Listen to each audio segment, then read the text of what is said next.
선거운동을 보면 세르반테스의 소설 돈키호테가 생각이 납니다. 김종인 선대위원장은 황교안 MR을 타고 박형준 시종을 앞에 데리고 이 후보의 말을 들어보면 참 기름지다는 생각이 듭니다. 손에 잡히지 않고 이리 빠지고 저리 빠지는 기름 바른 공 같습니다. 장애인들이 굉장히 다양합니다. 1급, 2급, 3급. 나이가 들면 다 장애인이 됩니다. 아들 정치하는데 도와주지는 못하실 망정 아빠 찬스라고 괴롭히신 저희 아버지를 지목하겠습니다. 꼭 도와주실 거죠? 전혀 도움이 안 되는 애비를 엿먹이기 위해서 레몬 먹이를 시도하는 거 아닌가. 이제 먹어요?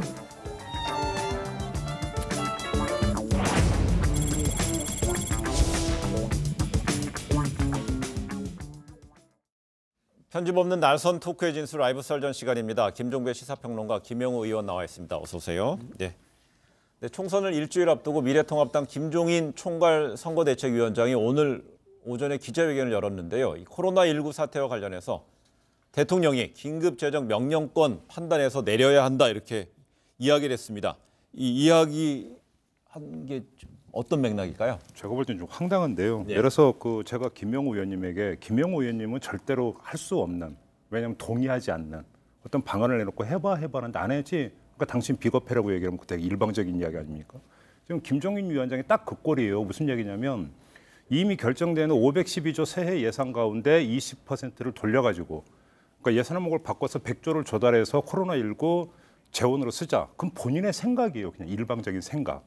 근데 본인의 생각이 옳다고 전제해 놓고 네. 대통령이 이걸 따라라. 긴급재정 명령권 발동해서 따라라. 근데 안 따르지? 그러니까 당신이 잘못됐어.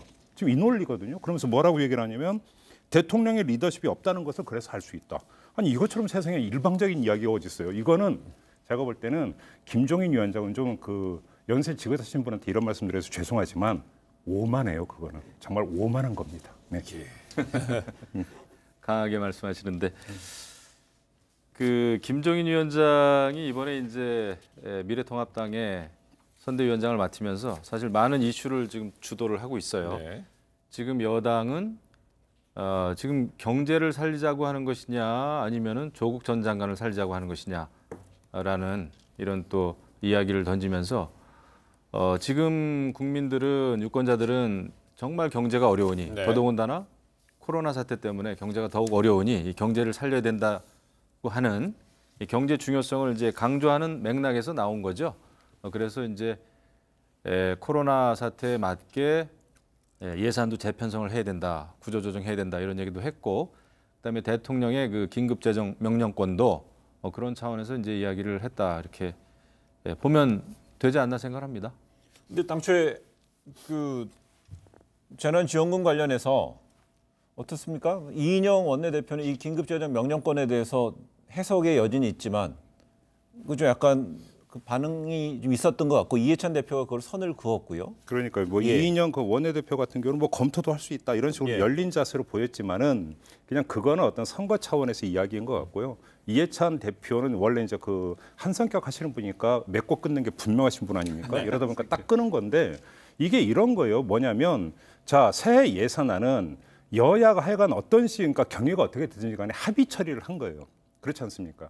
합의 처리를 한 거고 정말로 그게 정말로 기묘하고 긴급해서 여야가 합의 처리한 예산 내용을 일부를 항목을 조정을 해야 되는 필요가 있다면 네. 김종인 위원장이 그렇게 자신 있어서 판단한다면 여야가 하루 원포인트 국회 열어서 처리 못할 일도 없어요. 그렇지 않습니까? 논리상. 그런데 대통령한테 긴급재정 명령권을 발동하라고 이야기하는 것 자체가 제가 볼 때는 이게 빨리 처리돼야 된다라고 하는 어떤 그 절박한 호소이기보다는 어차피 대통령은 못 받을 거니까 못 받는 것을 받아서 선거의 어떤 이슈로 삼으면서 활용하겠다라고 하는 정략적 의도가 여기에는 깔려 있는 것이죠. 그렇기 때문에 이해찬 대표는 끄는 것이라고 봐야 되는 거죠. 그래요. 근데 이제 긴급재정 명령권을 대통령이 못 받을 것이다라고 하는 또 그것도 편견입니다. 지금 못할 게 없지 않겠습니까? 지금 코로나 사태 이거 누가 예상이나 했겠어요?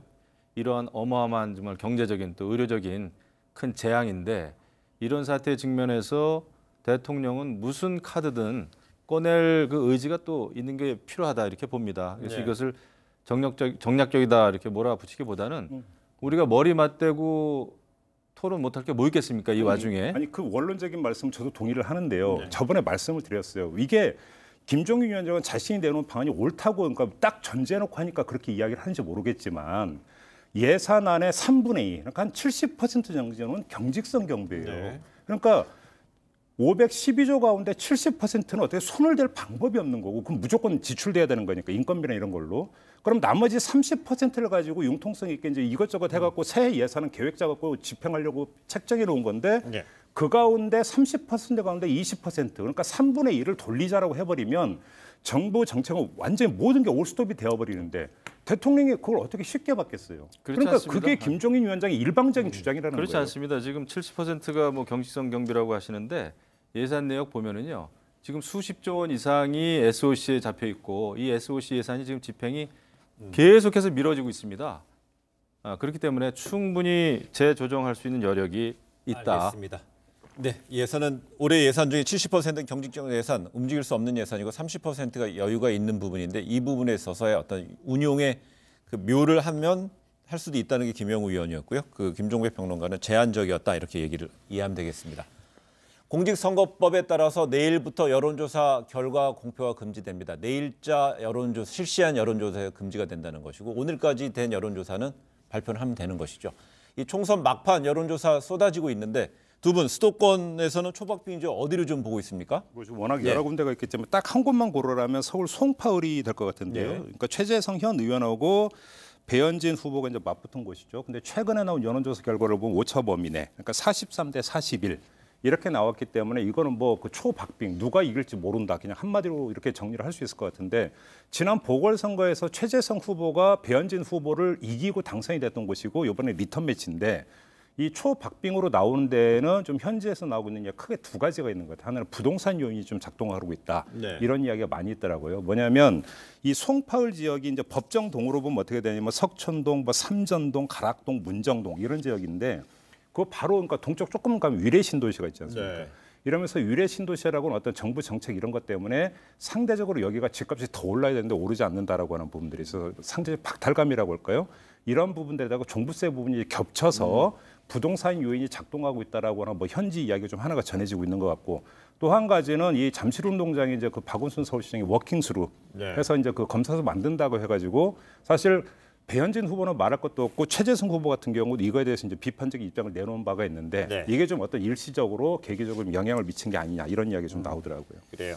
그러니까 수도권에서 여러 박빙 지역이 좀 있는데요. 이 선거구 한 지역 한 지역을 우리가 들여다보기 이전에 사실 그 후보로서 이제 선거 운동을 쭉 하다 보면은 가장 힘겨운 것은 상대방하고의 경쟁보다는 여론조사 결과 또 여론조사 기관과의 그 경쟁이 더 힘듭니다. 제 경험도 저도 뭐 3번 당선됐었습니다만은 처음에 보면은 여론조사 결과는 제가 지는 걸로 나왔었어요.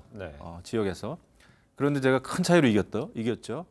그다음에 3선될 때는 제가 62.2% 득표율로 경기도에서 2위 했는데 여론조사 결과하고는 상당히 달랐습니다. 그 전에 발표된 여론조사하고. 그래서 이 수도권에서는 특히 박빙인 지역 같은 경우에는 보수 쪽이 좀 유리하다고 봐야 될 거예요. 왜냐하면 지금 다들 뭐 오늘도 이제 뉴스에 많이 나왔습니다만은 유선 전화로 조사를 하느냐 무선 전화로 조사하느냐에 따라서 결과가 너무 차이가 나는데 지금 여론조사 기관이 대부분 90% 이상의 무선 전화를 활용한단 말이죠. 그렇기 때문에 보수층이 전화를 많이 받지 못합니다.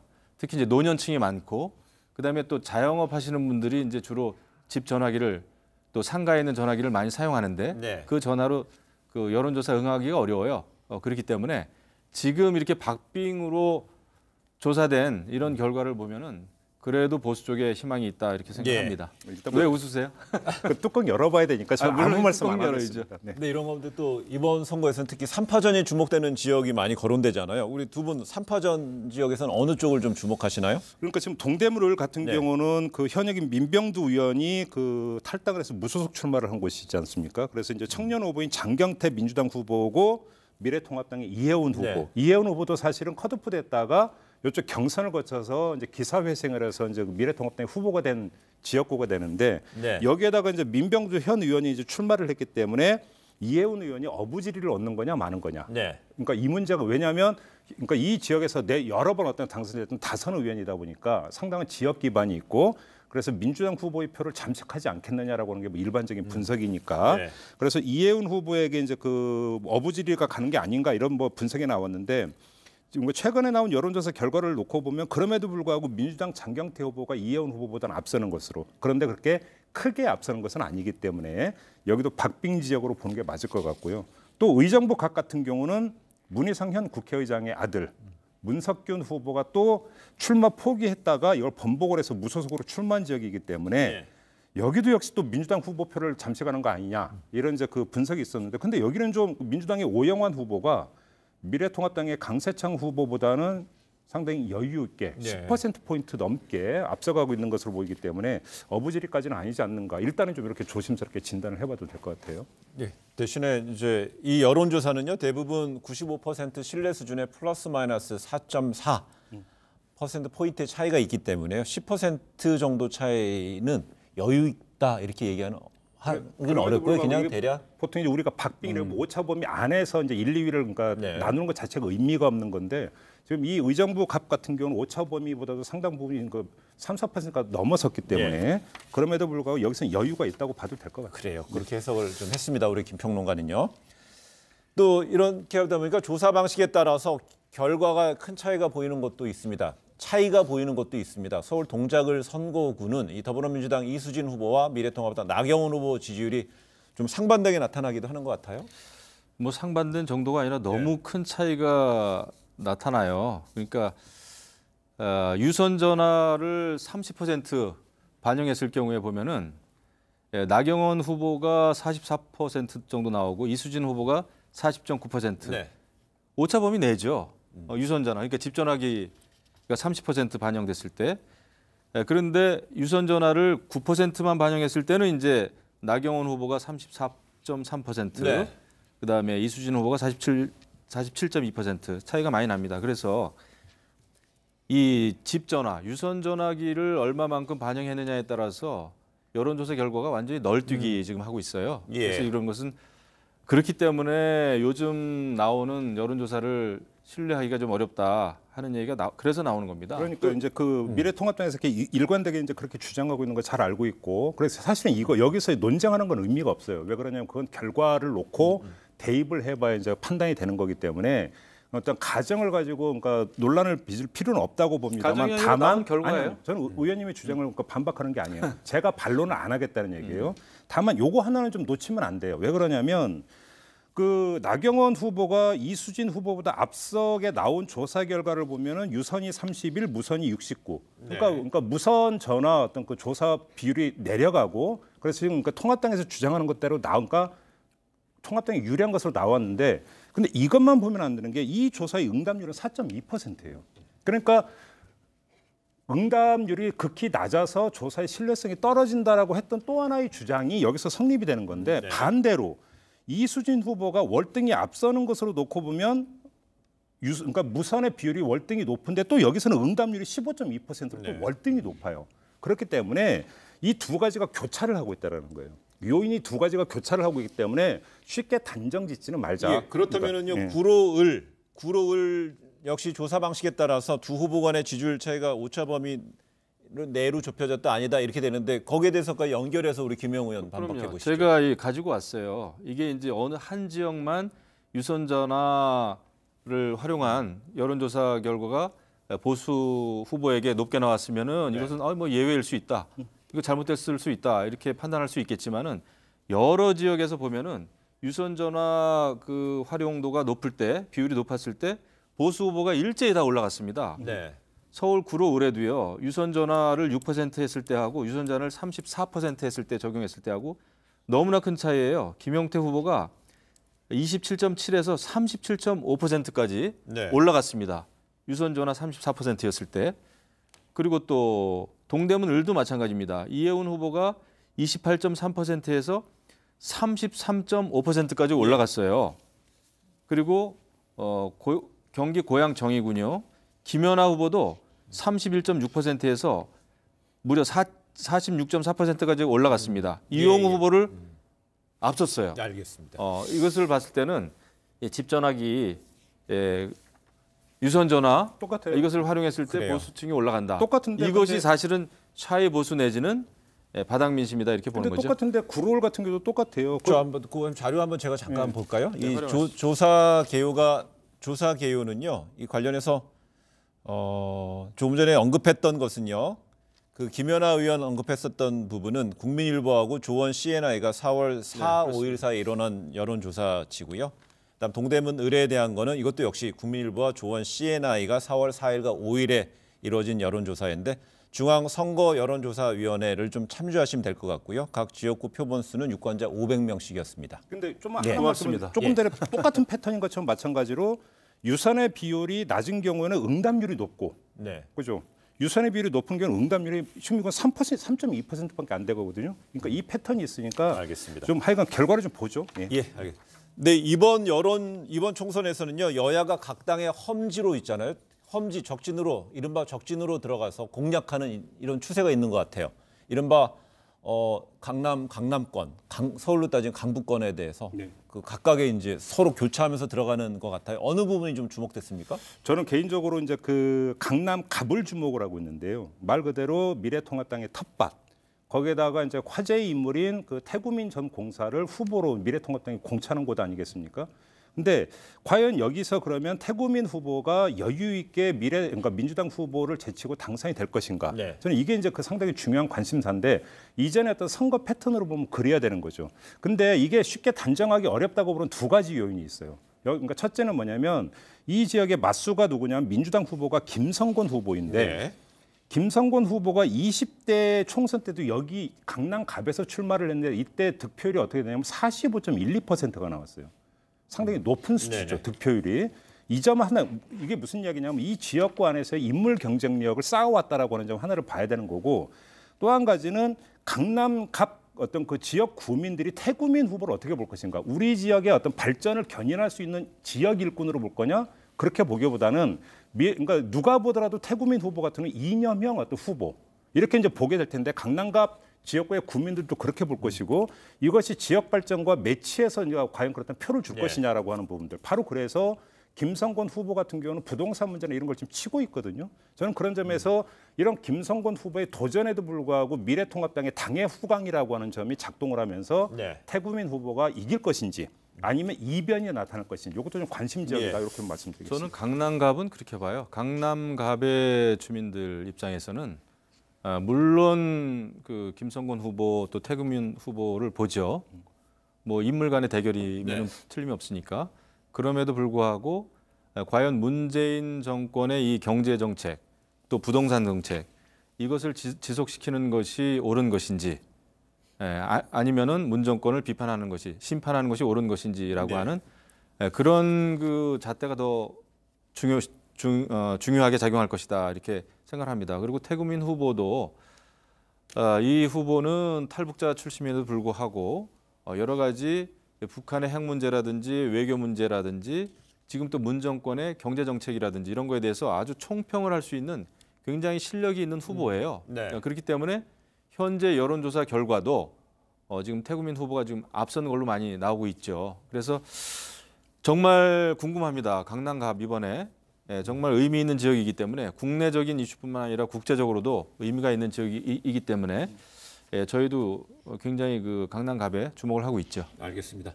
그 양당의 그 사령탑인 그 미래통합당 김종인 총괄 선대위원장 오늘 기자회견에서 미래통합당이 과반을 차지할 수 있다고 좀 자신 있는 말을 했고요. 이런가 하면 또 더불어민주당 이해찬 대표는 어제 그 더불어시민당 소속 비례대표 후보들을 만나서 격려하면서 열린민주당의 어떤 약진 부분에 대해서 좀 경계하는 듯한 얘기도 했습니다. 각각 두 개를 함께 짚어볼게요. 예, 뭐 저는 김종인 위원장이 이제 그 발언의 배경만 좀 네. 말씀을 드리면 이런 것 같아요. 당장 내일부터 여론조사 공표 금지 기간에 들어갑니다. 네. 더 이상 여론조사를 공표할 수 없어요. 조사 결과를 조사는 돌릴 수 있겠지만, 자 근데 문제는 공표 금지 기간이 시작되기 직전에 쏟아져 나왔던 여론조사만 놓고 본다면 민주당이 앞서는 것으로 전반적인 판세에서 앞서는 것으로 나온 상태에서 여론조사 공표 금지 기간에 들어가 버리면. 이때 어떤 인식이 판세에 대한 어떤 유권자들의 인식이 그대로 굳어져 버릴 수가 있어요. 네. 여기다가 이제 뭐 밴드웨건 효과니 뭐 이런 얘기까지는 하지 않는다 하더라도 이번 그 총선판에서는 민주당이 이기나 보다. 그리고 그것이 혹시라도 보수 표심이 이번 뭐 게임 끝난 거 아니야? 그럼 굳이 내가 뭐 투표소까지 갈 이유가 뭐가 있겠어? 만약에 이런 식으로 심리적 작동이 되어 버리면 상당히 치명타가 되기 때문에 바로 이것들을 불식시키기 위해서 김종인 선대위원장이 상당히 세게 보통 선거에서 이렇게 자신 있게 얘기를 하면 안 되거든요. 그럼에도 불구하고 이렇게 이야기한다는 것은 상당히 어떤 뭐냐면 위기감, 불안감, 조급함의 발로도 그런 측면에서 해석할 수 있고 속칭 예방 주사를 놓은 것이다. 이렇게도 해석할 여지는 있을 것 같아요. 지금 이제 김종인 위원장은 제가 아까 말씀드린 대로 경제냐 아니면 단순히 그냥 문재인 대통령 지키기 또 조국 전 장관 지키기냐 이런 걸로 이제 세게 메시지를 던졌는데 근데 야당의 입장에서는 지금 또 표의 결집 효과도 좀 있습니다. 네. 지금 이제 여태까지는 각종 여론조사에서 다소 밀리는 걸로 이렇게 나오지만은 결국 이게 바닥 민심이어서는 안 된다라고 하는 야권 지지자들의 그 결집 이걸 또 노린 그런 그 효과도 있을 거예요. 그리고 19대 국회 때도 이번 20대 국회 때도 선거 전에 뭐 당시 새누리당이 굉장히 자신만만했었습니다마는 크게 망하지 않았었습니까?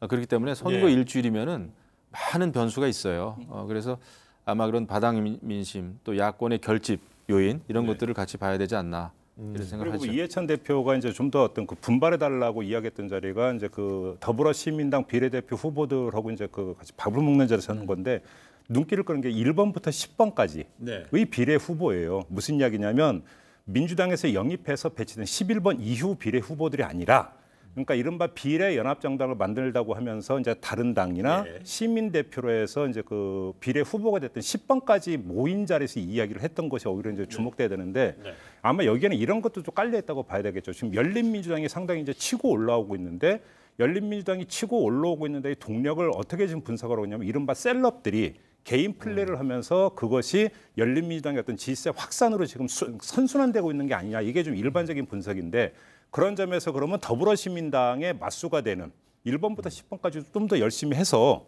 열린민주당의 어떤 이런 어떤 그 비례 후보 개개인들의 어떤 그 노력을 따라가면서 같이 올려야 되는 거 아니냐 이런 촉구 차원도 깔려 있다고 볼 수 있겠죠. 예, 알겠습니다. 이번에 좀 그런 것도 보여요. 열린민주당이 지금 계속 선방하고 있지 않습니까? 이것을 어떻게 봐야 될 것인가 저도 좀 고민을 해봤는데 그런 것 같아요. 지금 어차피 정치가 굉장히 진영으로 나뉘어져 있어가지고 진영 간에 갈등이 심하지 않습니까? 이런 상황에서 오히려 더불어시민당이나 그다음에 더불어민주당보다 열린민주당이 더 메시지가 강합니다.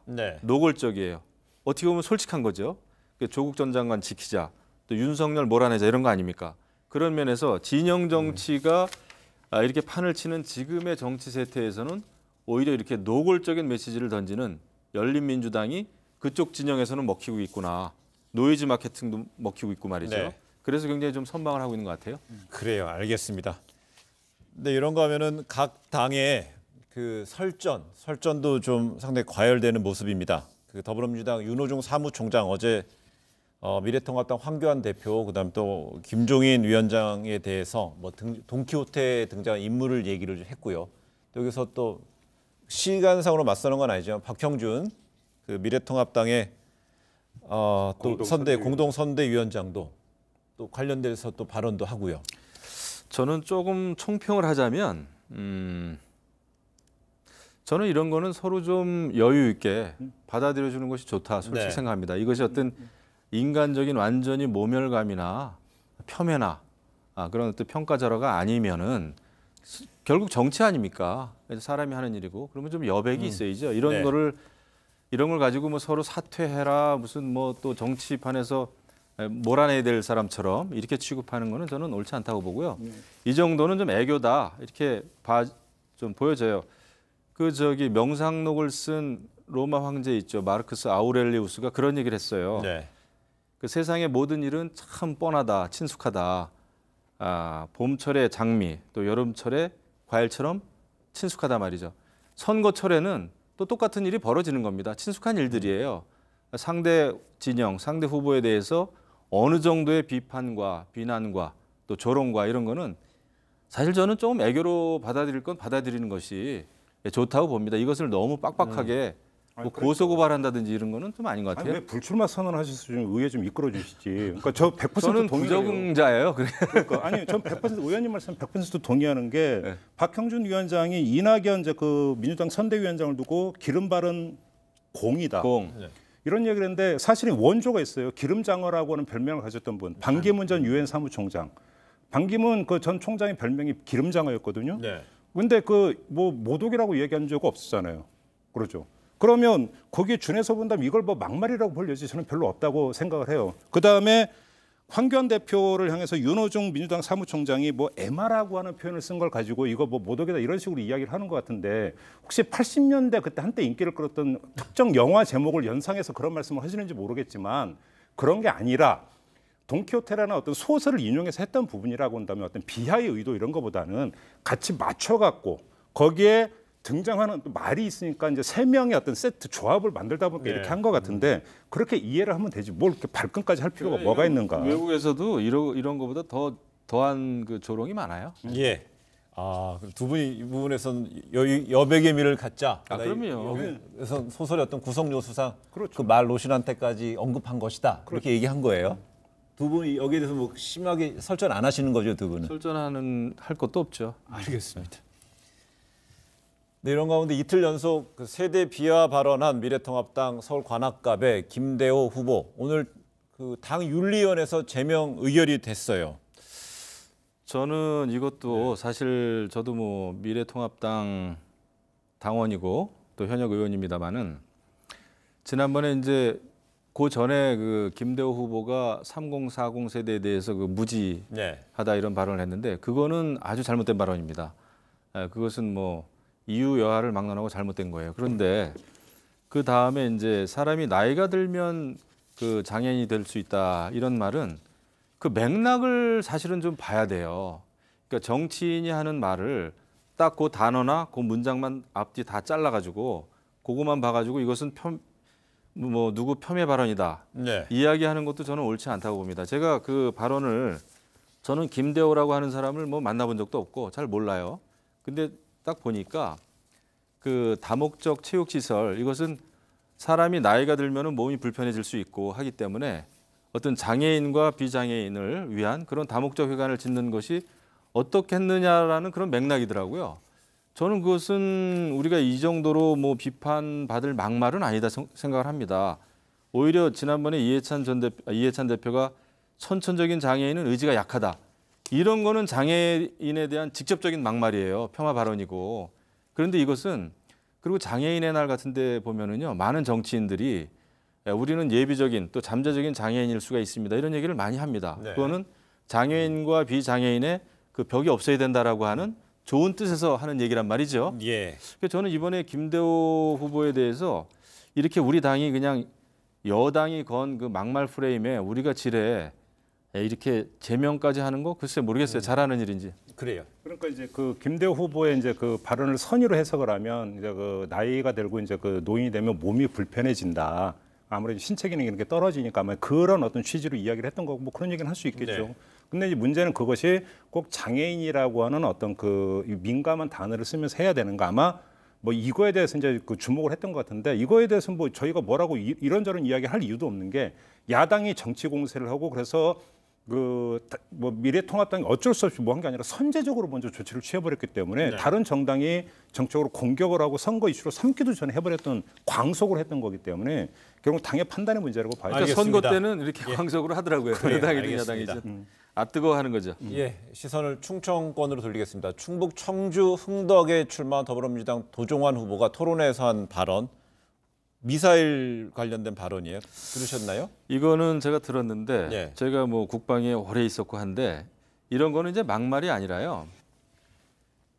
한반도의 위기 또 북한의 그 비핵화 문제에 대해서 무지한 겁니다.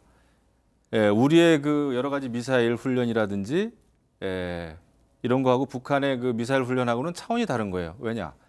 북한의 미사일 훈련은 뭐냐면은 북한은 핵실험을 했고 그런 미사일을 나중에는 핵탄두를 장착시키기 위한 그런 훈련을 하기 때문에 유엔으로부터 지금 제재 대상이 된 게 북한이에요. 네. 우리의 훈련은 그게 아닙니다. 우리는 방어를 위한 훈련이죠. 이런 그 전체적인 한반도의 그런 그 안보 관계에 대해서 완전히 잘못 이해하고 있는 이 도종환 후보의 이런 발언은 모르겠습니다. 정말 일국의 장관까지 지냈고 지금 이제 재선 출마하시나요? 네. 재선이죠. 이거는 그 한반도에 대한 그 안보 문제라든지 네. 우리의 국방 문제라든지 북한의 비핵화 문제에 대해서 너무나 정말 그 초등학생 같은 말씀하셨어요. 이런 거는 막말도 아니에요. 근데 알겠습니다. 아마 이런 것 같아요. 올해 이번 선거 참 재밌는 게 안보 이슈가 전혀 부각이 안 되고 있어요. 안보 이슈가 아예 명함도 못 내밀고 있는 상황에서 이 발언이 나오니까 옳다구나. 그리고 보수 언론도 마찬가지로 막 이제 쓰던데 이 맥락은 사실 이 발언은 도종환 후보가 처음 한 발언도 아니고요.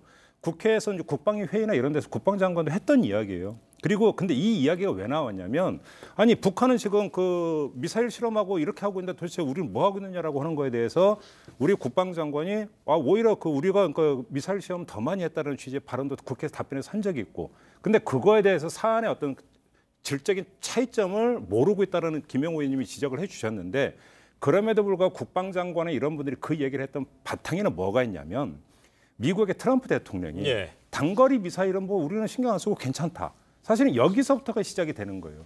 이렇게 되어버리고 우리도 자유적인 차원에서 그다음에 또 어떤 실험용으로 미사일 계속 쏘았고 횟수만 따지면 우리가 많다. 이 이야기는 팩트로 한 것으로 그렇게 해석을 하고 넘어갈 수도 있는 거예요. 잘못된 거죠. 그 트럼프의 발언도 한미 동맹국으로서는 해서는 안 될 말이죠. 북한이 쏘는 단거리 중거리는 대한민국 국민 또 여기에 와 있는 주한미군의 목숨을 앗아갈 수 있는 위험천만한 훈련인데 네. 이것이 괜찮다라고 하는 그 트럼프의 발언은 아주 잘못된 그래, 발언입니다. 알겠습니다. 제가 누차 비판을 했어요. 예, 알겠습니다. 잘 들었습니다. 각 후보들 유세 과정에서 돌발 상황이 좀 발생하고 있는 것 같습니다. 대구 수성을에 출마한 무소속의 홍준표 후보 인기 웹툰의 캐릭터를 사용하다 홍보했는데 급히 계정을 삭제하는 일로 이어졌어요. 이태원 클라스 예. JTBC에서 드라마 해가지고 시청률 꽤 나왔죠 아마? 네, 그런 걸로 알고 있습니다. 예, 시청률이 꽤 나왔던 걸로 알고 있는데 이걸 이제 패러디를 한 거죠. 그래서 이제 본인이 출마한 수성을 해서 수성을 클라스 이렇게 했고 그다음에 그 이태원 클라스의 그 주인공이 박세로이 이름이 이렇게 돼 있다는데 홍세로이. 네. 그러니까 이렇게 해가지고 쉽게 하면 패러디를 했는데 원 저작권자가 분명히 있는데 허락도 안 받고 쉽게 무단 도용을 한 거죠. 무단 도용을 하니까 이제 그 원 저작자가 저작권자인 나는 이태원 클라스가 어떠한 정치적 성향도 띄지 않기를 바란다. 이렇게 이제 한마디 쏘아붙인 거고요. 그러니까 앗뜨거 해가지고 이제 바로 내린 거죠. 알겠습니다. 뭐 홍준표 전 대표는 사실은 이거 본인이 뭐 알고 했겠습니까? 밑에서 이렇게 홍보팀에서 했겠죠. 그런데 홍준표 후보다운 그 선거 캠페인은 아니에요. 홍준표 후보는 그냥 현 정권에 대해서 돌직구 날리시고 네. 그런 강한 메시지 좀 날리시고 하는 게 홍준표답습니다. 그러니까 제가 볼 때는 홍카콜라 있는데 왜 또 홍세로이를 써가? 너 좀 무리했어요. 이거 내가 보니까. 알겠습니다. 그 아빠 찬스 거부하겠다 무소속 출마했던 경기 의정부갑의 문석균 후보 코로나19 극복 메시지 담은 유튜브 동영상에서 아버지가 출연했습니다. 저도 이거 동영상 봤어요. 그런데 뭐 재밌게 그냥 봤는데 글쎄요, 뭐 아빠 찬스다 또 이게 아니다라고 이제 비판도 있고 뭐 또 누구는 옹호도 합니다만은 글쎄요, 그 아버님이 육선 의원이고 또 현직 국회의장인데 그런 것을 부인할 수 없겠죠. 그래서 이제 그 문석균 후보도 이런 것 우회적으로 결국은 이제 아빠 찬스를 쓴 것 같습니다. 근데 저는 이것을 뭐 크게 비판하기보다는 지금 또 쫓기는 후보 입장이고 선거에 나온 후보 아닙니까? 선거에 나온 후보는요 정말 불법 아니면은 많은 일을 할 수 있는 그런 그 준비가 돼 있는 사람들이에요. 그래서 그냥 저는 그냥 귀엽게 봐주고 있습니다. 예. 귀엽다는 표현이 그래요? 좀 죄송합니다만 저는 이야기 안 답변 하겠습니다. 안 하시면 저희가 하나만 더 질문 드려보겠습니다. 그 미래통합당에서 공천 배제된 뒤에 한국경제당으로 당적을 옮긴 이은재 의원, 한국경제당이 미래통합당의 제2의 비례위성 정당이 되어야 한다 주장하면서 눈물을 보이는 장면이 나오고 있네요. 이것도 다 할 수 있는 일이죠. 저는 뭐 안타깝습니다. 안타까워. 더 이상의 뭐 언급은 회피하겠습니다. 제2 비례 위성 정당을 이야기했는데 혹시 그 이은재 의원의 머릿속에 야권의 열린민주당 혹시 이런 생각을 하고 있는지는 모르겠습니다만 그렇게 보기에는 시간도 늦었고 어필되는 부분들도 다르고 좀 약간 그 핀트가 좀 다르다 이렇게 봐야 될 것 같습니다. 그래, 알겠습니다.